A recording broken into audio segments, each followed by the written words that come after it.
সেটাও দেখলাম, ওয়াম্পের মাধ্যমে ওয়ার্ডপ্রেস সেটআপ করাও দেখছি। এখন জ্যাম্প সম্পর্কে জানবো, তো তার আগে একটা জিনিস মনে রাখবেন, জ্যাম্প আর ওয়াম্প একসাথে কাজ করবে না। দুইটা আলাদা, দুইটা একই টাইপের সফটওয়্যার কিন্তু আলাদা সফটওয়্যার, একসাথে দুইটা কাজ করাইতে পারবেন না আপনি। আমরা এখন ওয়াম্প রান করে রাখছি, মানে ওয়াম্প কাজ করতেছে এখন, এই অবস্থায় জ্যাম্পটা রান করলেন, সো জ্যাম্প আর কাজ করবে না, কিংবা ওয়াম্পার তখন আর কাজ করবে না। বুঝতে পারছি? কারণ দুইটাতেই ব্রাউজারে গিয়ে লোকাল হোস্টে লিখতে হতো, কোনটারটা আসবে, কোনটার ইন্টারফেস আসবে, তাই না? সমস্যা এই কারণে যখন জ্যাম্প ইউজ করবেন তখন ওয়াম্পটা রান করা থাকা যাবে না। আবার যখন ইউজ করবেন, ওয়াম্প ইউজ করবেন, তখন জ্যাম্পটা ক্লোজ করে নিন। আরেকটা ব্যাপার, দুইটাই যদি কম্পিউটারে সেট আপ করা থাকে তখন একটা সমস্যা হতে পারে, কারণ অনেক সময় স্টার্ট আপেই রান হয়ে যেতে পারে।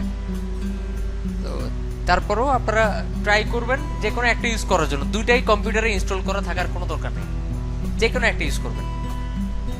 আমি ওয়াম্পটাকে এক্সিট দিয়ে দিলাম, এবার লোকাল হোস্টে যাই, দেখেন কিছু আসে কিনা। আসে, এর মানে অলরেডি ক্লোজ হয়ে গেছে। এখন আমরা যেটা করব, আমরা জ্যাম্প কি জিনিস সেটা জানবো।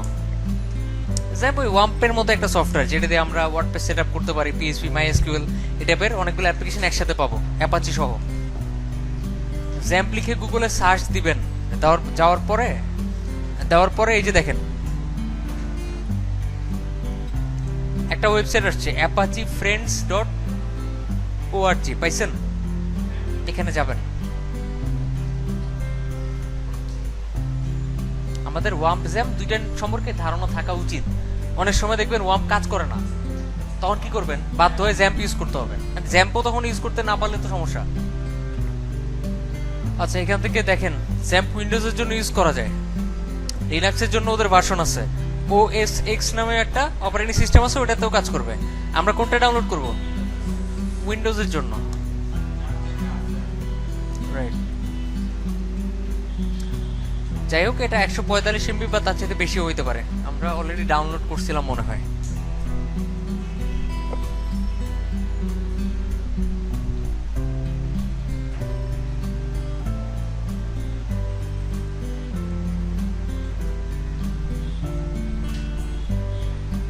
এই যে জ্যাম্প,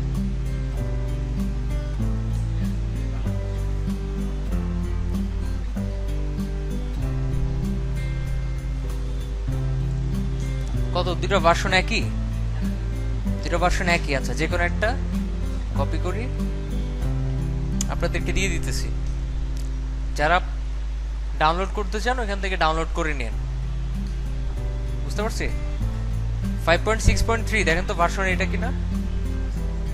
না, ওদের আরো নতুন ভার্সন বেরিয়েছে 5.6.8, তো আমারটা ইউজ করার দরকার নেই। কিন্তু কোনটা ইউজ করবেন? লেটেস্টটা ডাউনলোড করে ইনস্টল করে কাজ করবেন, কারণ এটার সাইজটা একটু কম, 107 MB, আর আমারটা কত? 143 মতো, হ্যাঁ 143। তো যাই হোক, এটাও সেম ভাবে ডাবল ক্লিক করবেন, নেক্সট ফিনিশ দিয়ে সেট আপ করবেন। করার পরে এবার রান করেন। আমরা স্টার্ট মেনুতে জ্যাম্প লিখে একটা সার্চ দিলাম, শো করতেছে জ্যাম্প কন্ট্রোল প্যানেল। আপনি এখান থেকে যদি রান করতে না চান, ভিতর থেকেও রান করতে পারবেন। সি ড্রাইভ, প্রোগ্রাম ফাইলস, এখানে না, বাইরে থাকে এটা। এই যে জ্যাম্প, ঠিক আছে? একটু নিচে গেলে দেখবেন এই যে জ্যাম্প কন্ট্রোল, এটাতে ডাবল ক্লিক করলে কন্ট্রোল প্যানেলটা ওপেন হবে। তা ওটা না করে আমি এখান থেকে করলাম ওপেন। কিছুক্ষণ ওয়েট করতে হয়, ওয়েট করলে একটা কন্ট্রোল প্যানেল আসে, একটা উইন্ডো আসে আর কি।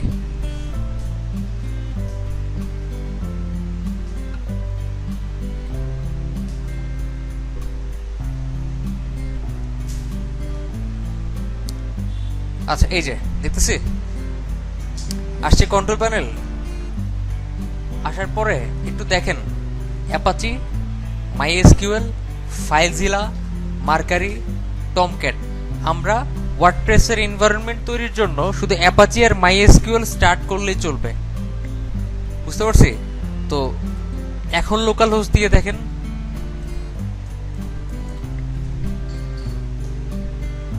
আসে কিনা।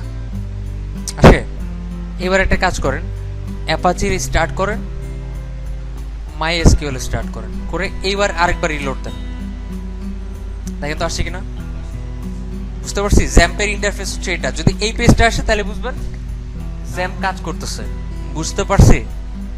আচ্ছা, এখন আমরা টেস্ট করব কিভাবে যে কাজ করতেছে কিনা। ওয়ান পেজে এরকম www ফোল্ডারে গেছিলাম, সি ড্রাইভে যাবেন, দেখবেন এখানে জ্যাম্প নামের একটা ফোল্ডার চলে আসবে। ভিতরে যাবেন, আমরা ওয়াম্পের ভিতরে যাওয়ার পর কি ফোল্ডার দেখছিলাম, আর জ্যাম্পের ভিতরে গেলে দেখবেন htdocs নামের একটা ফোল্ডার থাকবে। কি নামে? htdocs, যেখানে অনেকগুলো ফাইল আগে থেকে, অনেকগুলো ফোল্ডার আগে থেকেই থাকবে। ওইখানে আমরা প্রজেক্ট তৈরির জন্য একটা ফোল্ডার তৈরি করি, সাপোজ ব্যাচ 18 বা অন্য একটা নাম দেই, সাপোজ আমাদের প্রজেক্ট। ঠিক আছে, একটা ফোল্ডার তৈরি করলাম, দেখি কাজ করে কিনা। এখানে সেম ওয়েতে লোকাল হোস্টের পরে কি করবেন, আমাদের প্রজেক্ট। আচ্ছা, ভালো কথা, আপনার প্রথমবার যখন আপনার পিসিতে জ্যাম্প রান করবেন, মানে লোকাল হোস্টে আসবেন, আপনাকে ল্যাঙ্গুয়েজ চুজ করতে বলবে, তখন ইংলিশ চুজ করবেন, এটা জানা কথা। এখন এই ফোল্ডারটা চেক করার জন্য কি করব, লোকাল হোস্ট স্ল্যাশ ফোল্ডারের নাম এন্টার। কাজ করছে? কাজ করতেছে, ওকে। এখন এর ভিতরে একটা index.html বানান, রিলোড দেন, দেখেন কাজ করতেছে কিনা। করে? হ্যাঁ, কাজ করতেছে, ওকে। তার মানে আমরা এই জায়গার মধ্যে ওয়ার্ডপ্রেসের ফাইলগুলোকে রাখলেই চলবে, বুঝতেই পারতেছি।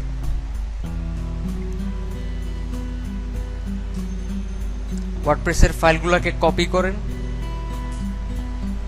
কপি করে জ্যাম্প ফোল্ডারে যান, সি ড্রাইভের htdocs আমাদের প্রজেক্ট, পেস্ট। বুঝতে পারছি? এবার রিলোড দেন।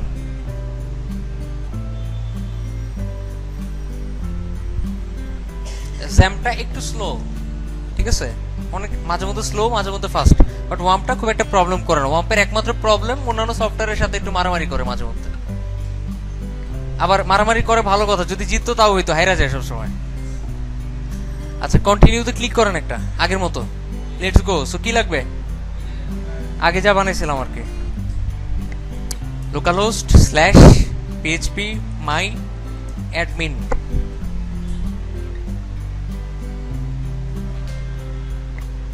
দেখেন আমরা ওয়ার্ম সার্ভারে যে ডাটাবেসগুলো বানাইছি এখানে কিন্তু সেগুলো নাই। দেখেন আছে ওগুলা, মানে এগুলো হচ্ছে জ্যাম্প সার্ভারের ডাটাবেস। ডাটাবেসে যান, একটা ডাটাবেস বানান, সাপোজ প্রজেক্ট নামে বানাইলাম আমি। সো এখানে ডাটাবেসের নাম কি হবে, প্রজেক্ট। আগের বার আমরা নিজেরা ইউজারনেম পাসওয়ার্ড বানিয়ে নিয়েছিলাম আর কি, আপাতত দরকার নেই, আমরা রুট ইউজ করি। এখানেও ডিফল্ট ইউজারনেম পাসওয়ার্ড রুট, আর পাসওয়ার্ড হিসেবে ব্ল্যাঙ্ক থাকে। ক্লিয়ার? শুধু ডাটাবেসটাই বানাইলাম আমি, ইউজারনেম দিলাম রুট, পাসওয়ার্ড ব্ল্যাঙ্ক, এটা লোকাল হোস্ট, টেবিল প্রেফিক্স এটাই রাখলাম, সাবমিটে ক্লিক করলাম। এটা হয়ে গেছে। wp-config.php চলে আসছে, রান দ্য ইনস্টলে ক্লিক করেন, লিখেন ওয়ার্ডপ্রেস ইনস্টল করতে পারছি, এটাই আমাদের ওয়েবসাইটের টাইটেল। ইউজার নেম দিয়ে দেন যে কোনো একটা, অ্যাডমিন দিলাম, অ্যাডমিন মানে একটা demo user name password use করলাম আর কি। কখনোই ইউজার নেম অ্যাডমিন রাখবেন না, এটা মনে রাখবেন। কখনোই কি ইউজার নেম অ্যাডমিন রাখবেন না, পাসওয়ার্ড এমন কিছু রাখবেন না যেটা গেস করা যায়।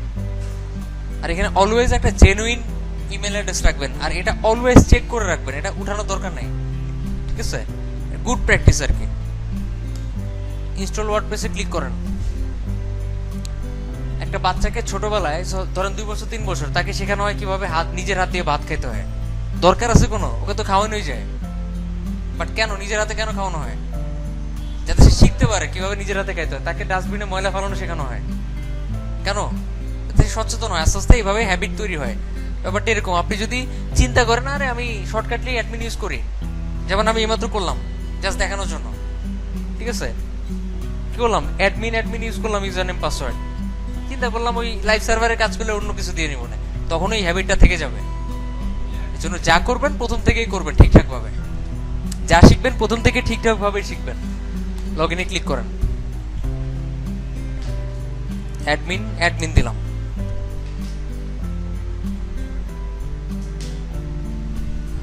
লগ ইন হয়েছে, তার মানে আমরা জ্যাম্প সার্ভারের মাধ্যমে সেট আপ করতে পারছি। হ্যাঁ, এই যে আমাদের ওয়েবসাইট, লগ ইন করবো কিভাবে? wp-admin। ক্লিয়ার তো? আপনাদের আগামী 1 সপ্তাহের কাজ, মানে আগামী 5 দিনের কাজ, আগামী 5 দিন তো ফ্রি আছেন, পিএইচডিটা HTML করবেন, পাশাপাশি মিনিমাম 10টা প্রজেক্ট ফোল্ডার তৈরি করবেন www বা htdocs এ। 10টার মধ্যে 10 বার ওয়ার্ডপ্রেস সেট আপ করবেন, সবগুলোর ডাটাবেস আলাদা হবে, সবগুলোর ইউজার নেমও আলাদা হবে, পাসওয়ার্ডও আলাদা হবে। বুঝতে পারছি? এই কাজটা করবেন। আমরা নেক্সট ক্লাসে দেখব হচ্ছে ওয়ার্ডপ্রেসের কোনটা দিয়ে কি করে এক্স্যাক্টলি। আমি আপাতত একটু দেখা দিই। এটা আমাদের ওয়েবসাইট। এখানে কয়টা পোস্ট আছে? একটা। টাইটেল হচ্ছে হ্যালো ওয়ার্ল্ড, কন্টেন্ট কি? ওয়েলকাম টু ওয়ার্ডপ্রেস হাবিজাবি। আমি যদি পোস্ট থেকে অ্যাড নিউতে যাই আর এখানে লিখি দিস ইজ অ্যানাদার পোস্ট,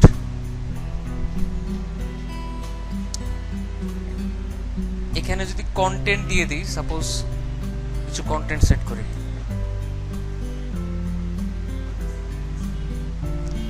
ঠিক তার নিচে এই যে লাস্টে দেখছেন ফিচার্ড ইমেজ, এখানে ক্লিক করে একটা ইমেজ আপলোড করি।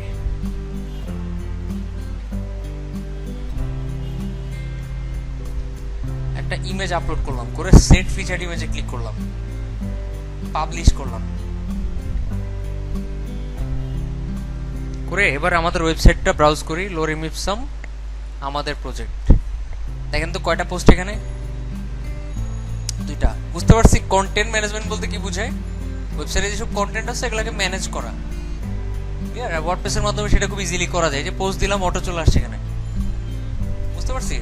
নর্মাল ইউজাররা এটা দেখতে পারবে, আর আমি কি এটাও দেখতে পারবো, কারণ আমি অ্যাডমিন, আমার কাছে ইউজার নেম পাসওয়ার্ড আছে।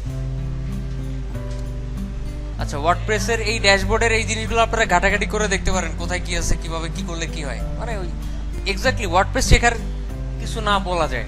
যেমন মোবাইল যখন নতুন কিনেন, সেটা যত দামি মোবাইলই হোক, আরেকজনে শিখায় দেয় নাকি নিজে ঘাটাঘাটি করতে করতে শিখেন? প্রথম 24 ঘন্টার মধ্যে শেখা সম্ভব?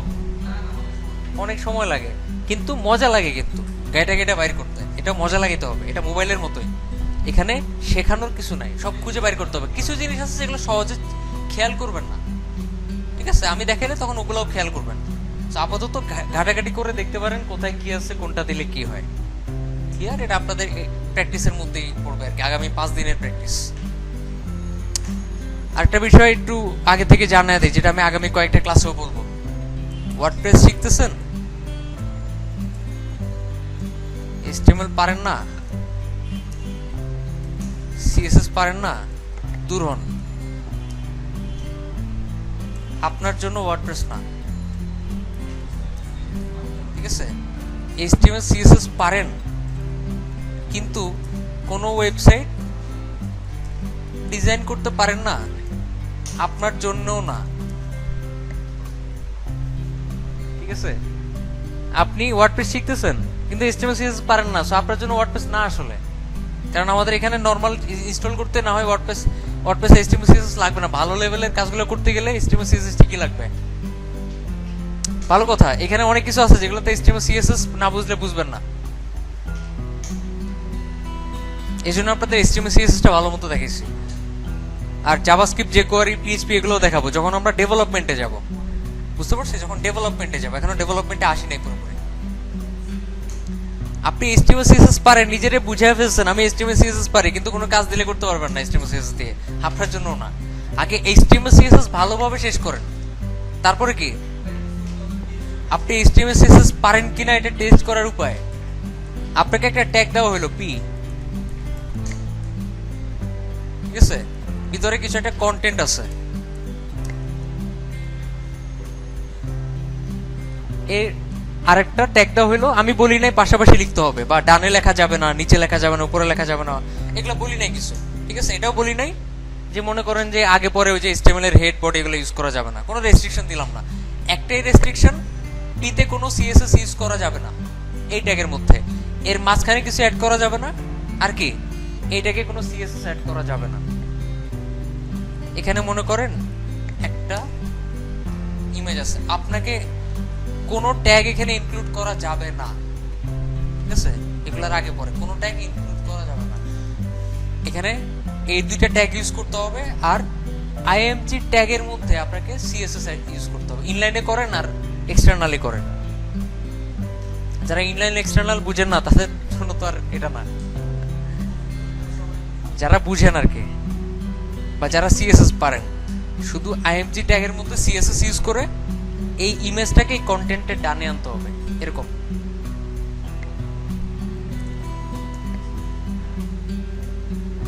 হচ্ছে কন্টেন্ট, ধরেন এই হচ্ছে একটা ইমেজ, সেটাকে ডানে আনতে হবে।